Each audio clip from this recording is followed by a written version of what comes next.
একটা বিয়েতে আমরা কত ধরনের আয়োজন করে থাকি তাই না? এই যে ধরেন স্টেজ সাজানো থেকে শুরু করে ভালো ভালো শপিং থেকে শুরু করে ভালো ভালো খাওয়া দাওয়ার ব্যবস্থা অনেক কিছুই আমরা করে থাকি।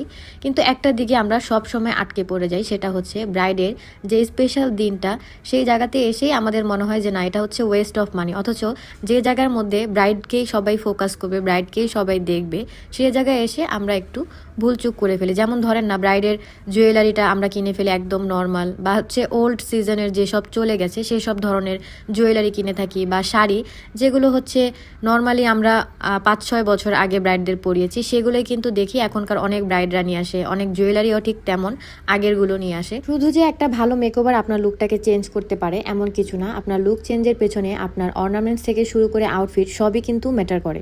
সেজন্য আমরা অনেককেই বলি যে আপু এই জুয়েলারিটা হয়তো এটার সাথে মানাচ্ছে না, বা আমরা একটা যেভাবে কালার কন্ট্রাস্ট করে পরিয়ে থাকি সে মডেলদেরকে, সেভাবে কিন্তু একটা ব্রাইডের হয়ে উঠতে পারে না। আপনার স্পেশাল দিন